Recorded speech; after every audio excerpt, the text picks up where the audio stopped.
गुरु ब्रह्मा गुरु विष्णु गुरुर्देव महेश्वर गुरु साक्षात् परम ब्रह्म तस्मै श्री गुरुवे नमः। सदाशिव समारंभां शंकराचार्य मध्यमाम् अस्मदाचार्य पर्यन्तां वंदे गुरु परंपरां। ओम श्री गुरुभ्यो नमः। ओम श्री परमात्मने नमः। हम लोग गीता के 18वें अध्याय पर विचार कर रहे हैं। देखिए, जो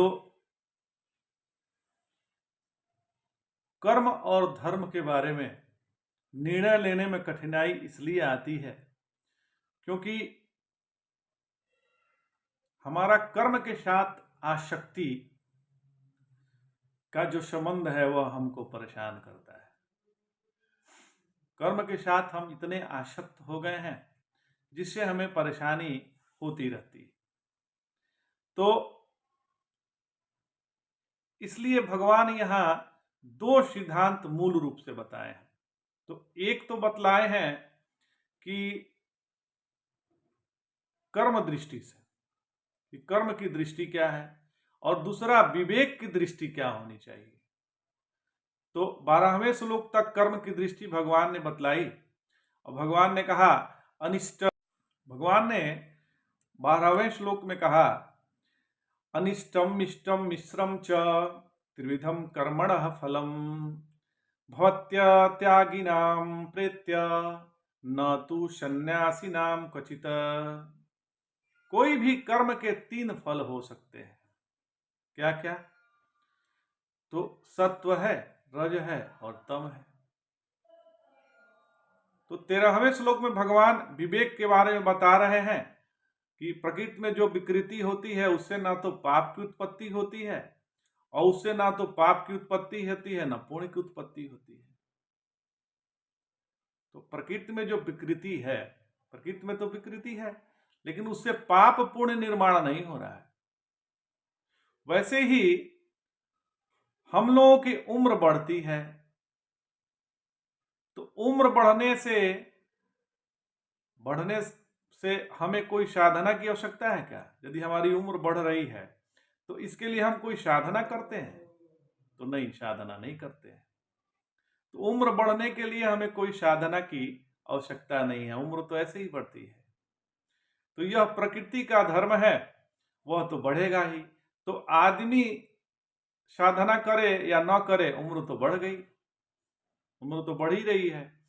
तो उम्र बढ़ना कोई पाप पुण्य नहीं है, यह प्रकृति का क्षेत्र है, इसमें पाप पुण्य निर्माण नहीं होता है। जिसका जन्म हुआ है उसका मरण होगा, इसमें कोई पाप पुण्य निर्माण नहीं हो रहा है, यह प्रकृति का क्षेत्र है। अच्छा, इस पाप पुण्य निर्माण इसमें क्यों नहीं हो रहा है? क्योंकि यह इसमें कर्तृत्वाभिमान निर्माण नहीं हो रहा है, करने का अभिमान नहीं निर्माण कि मेरे करने से ऐसा हो रहा है। आपके करने से आपकी उम्र घट बढ़ नहीं रही है, उम्र तो बढ़ेगी। तो उसी प्रकार से किसी को कोई बीमारी हो गई या किसी को का स्वास्थ्य अच्छा है, तो स्वास्थ्य अच्छा हो या बुरा हो इसमें कर्तृत्वाभिमान नहीं है। इसलिए दोनों के कारण पाप पुण्य की निष्पत्ति नहीं होती है। इस दोनों के कारण चाहे आप स्वास्थ्य हो या रोगी हो जाए, इसमें पाप पुण्य निर्माण नहीं होता। तो यदि किसी व्यक्ति में विकार आते हैं, उसी प्रकार हमारे मन में भी विकार आते हैं। विकार आना, मन में विकार आया, मन में विकार चला गया। तो मन के क्या क्या विकार हैं? तो मन के विकार हैं काम, क्रोध, लोभ, मोह, मद, मत्सर्य। तो ये भी प्रकृति के ही विकार हैं। जो मन के विकार हैं वही प्रकृति के भी विकार हैं। तो इससे भी अपने पाप पुण्य निर्माण नहीं होते। तो जब प्रकृति में पाप पुण्य निर्माण नहीं हो रहा है, उसकी निष्पत्ति नहीं है तो होती है, तो एक जो परमात्मा यह प्रकृति के माध्यम से प्रकट हो रहा है उसमें भी पाप पुण्य की निष्पत्ति नहीं होती है। तो फिर यह पाप पुण्य, स्वर्ग नरक और धर्म अधर्म कहां से उत्पन्न हुआ है? तो भगवान बतलाते हैं कि जब तक जीव प्रकृति के अहंकार तत्व के साथ अपने आप को नहीं जोड़ता तब तक कर्तृत्वाभिमान निर्माण नहीं होता। और कर्तृत्वाभिमान निर्माण हुआ, क्रिया का कर्म से परिवर्तन हो गया। तो आगे भगवान कह रहे हैं 16वें श्लोक में, तत्रेव शति कर्तार महात्मानं केवलम तु यः पश्यत् कृत बुद्धित्वान् स पश्यति दुर्मतिः। अब इस स्थिति में जो पुरुष असंस्कृति बुद्धि होने के कारण केवल शुद्ध आत्मा को कर्ता समझता है, वह दुर्मति पुरुष नहीं देखता है। फिर भगवान कह रहे हैं 17वें श्लोक में, यस्य नाहं कृतो भावो बुद्धिर्यस्य न लिप्यते हत्वापि स इमा लोकान् हन्ति न निबध्यते।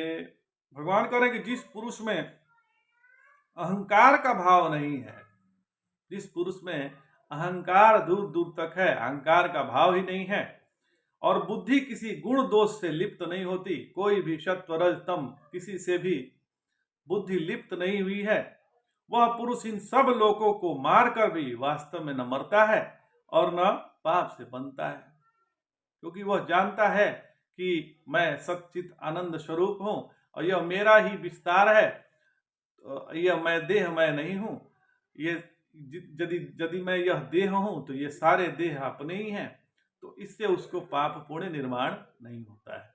और 18वें श्लोक में कहते हैं भगवान, ज्ञानम ज्ञेयम परिज्ञाता त्रिविधा कर्म शोधना करणम कर्म कर्तेति त्रिविधा कर्म संग्रह। ज्ञान ज्ञेय और परिज्ञाता ये त्रिविध कर्म प्रेरक हैं, और करण कर्म कर्ता ये त्रिविध कर्म संग्रह है। ये भगवान ने 18वें श्लोक में बतलाए हैं। तो भगवान ने 18वें श्लोक का बहुत सुंदर से, अब भगवान ने कहा ज्ञानम ज्ञेय परिज्ञाता त्रिविधा कर्म चोदना। तो अब ज्ञान ज्ञेय और ज्ञाता इन तीनों की जो त्रिपुटी है, इसमें कैसा सत्व है, कैसा रज है और कैसा तम है, और कर्ता कर्म करण इन त्रिपुटी में कैसा सत्व कैसा रज और कैसा तम, तो इसका संग्रह करके भगवान बताते हैं कि संग्रह माने संक्षेप, तो संक्षेप में बताते हैं, सारी बात संक्षेप में ही बता दी जाती है। तो भगवान कहते हैं कि ज्ञाता ज्ञेय ज्ञेय ये तीनों गुण भेद से तीन तरह के होते हैं, और कर्ता कर्म करण भी गुण भेद से तीन तरह के होते हैं।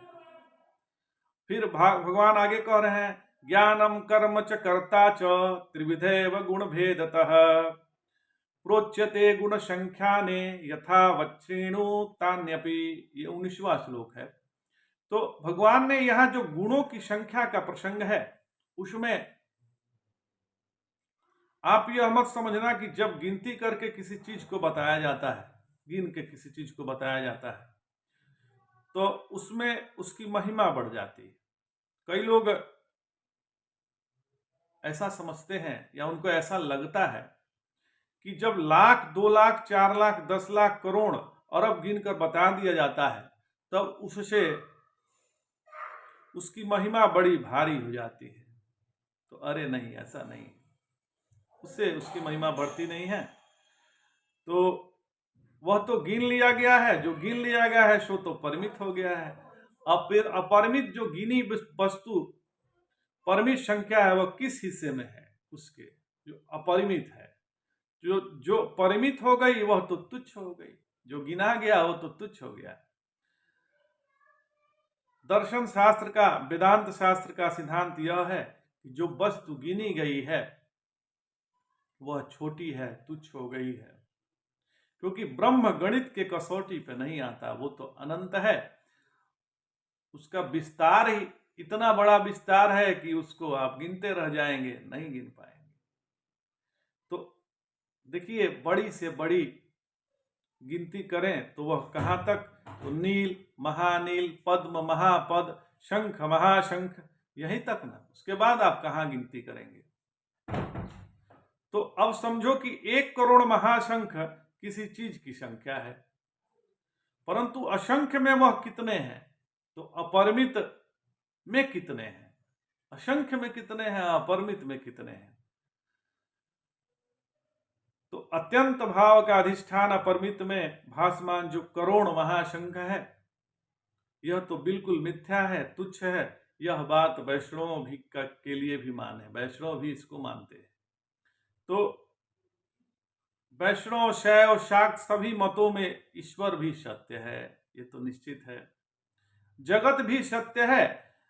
उनमें विनय पूर्वक यह प्रश्न पूछने योग्य है कि किंचित न्यून है, तो भाई उस किंचित को ही वेदांती लोग अनिर्वचनीय कहते हैं। इसलिए जगत न्यूनता का जो आधार है, उस आधार में उस न्यूनता का निरूपण ही नहीं हो सकता। वह जितना तुच्छ है, कितनी क्षुद्र है। तो अब महाराज आओ, गुणों के संस्थान में उनके प्रकाशन के प्रसंग में हम भगवान बतलाते हैं, ज्ञान कर्ता, कर्म की त्रुटि, ये तीनों ही तत्व मिथ्या है। अब ये जो त्रिपुटी है, यही मिथ्या है। कौन? तो ज्ञान कर्ता और कर्म, ज्ञाता, ज्ञान, ज्ञेय, यही ना त्रिपुटी है। त्रिपुटी ही संसार में फंसाई हुई है। तो सर्वभूतेषु येनेकं भावमव्यामिक्षते अविभक्तम अविभक्तेषु तज्ज्ञानम विद्धि सात्विकम। एक ज्ञान होता है सत्व का साधक, और एक ज्ञान होता है सत्व से प्रकाशित।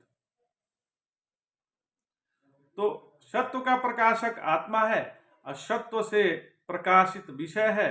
ज्ञान भी जब किंचित विषय का संस्पर्श रहता है, तब वह सात्विक ज्ञान होता है। सर्वभूतेषु येनेकम, ये सारे के सारे भूत क्या है? तो मुझे तो एक महात्मा ने बताया कि सचमुच भूत के भूत ही होते हैं। भूत माने भूत, प्रेत जो शमशान में दिखाई पड़ते हैं।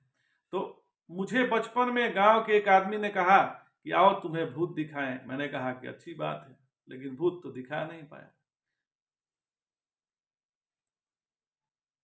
तो आज इतना ही। जय जय शंकर, हर हर शंकर, नमामि शंकर, भजामि शंकर। नमः पार्वती पतये, हर हर महादेव।